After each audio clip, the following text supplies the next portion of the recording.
2 days ago, I was at the grocery store, standing in the cereal aisle, when I noticed a dad struggling with his little daughter.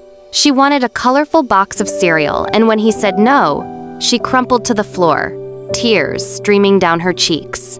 The dad, looking exhausted, bent down and said, "Be a good girl, stop crying, you're fine." But the more he spoke, the louder she cried. You could see it on his face. Frustration, confusion, helplessness. And it hit me. Most parents aren't trying to dismiss their child's feelings. They're just doing what they think is right, what maybe they even heard growing up. But here's the thing. Some phrases, even when well-intentioned, actually worsen a toddler's emotions, not soothe them. Today, we're breaking down 3 common phrases you should stop saying to your toddler and what to say instead to help them feel safe, heard, and connected. Stick with me because these small shifts can change everything.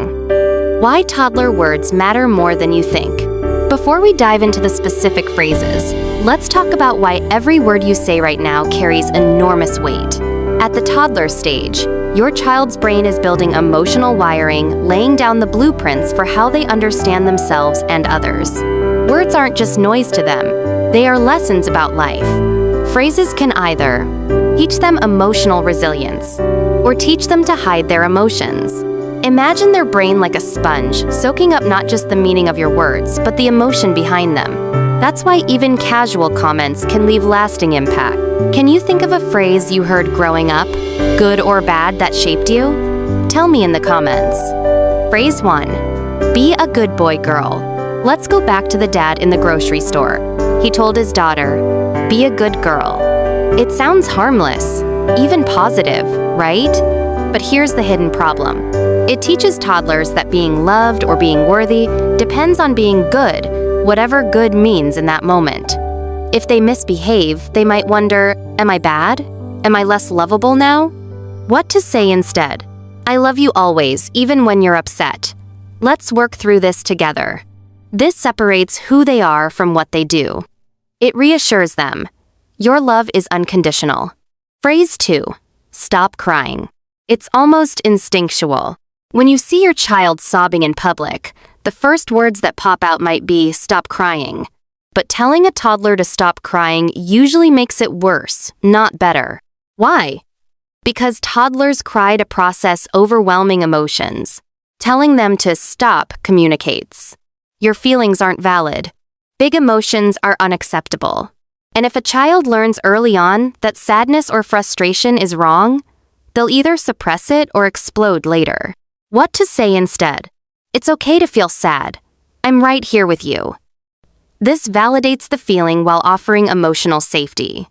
If you're finding these mindset shifts helpful so far, make sure to subscribe. Parenting Vault shares simple, powerful parenting tools every week. Phrase 3. You're fine. Another common slip-up? Saying, "You're fine."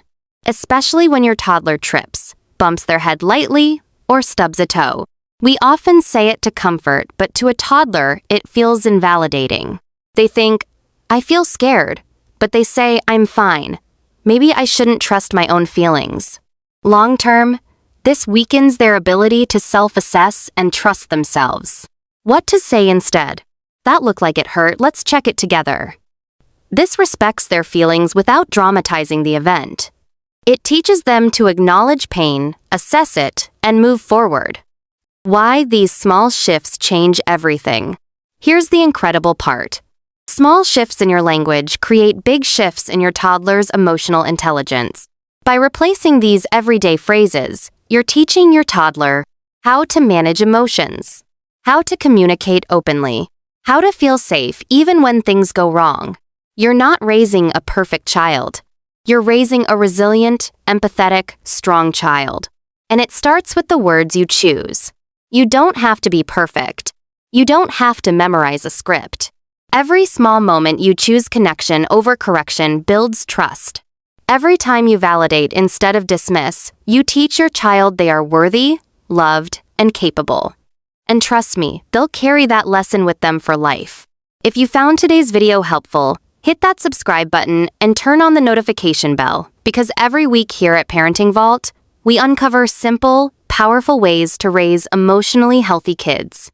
Keep showing up, keep speaking life, and keep believing you are exactly the parent your child needs.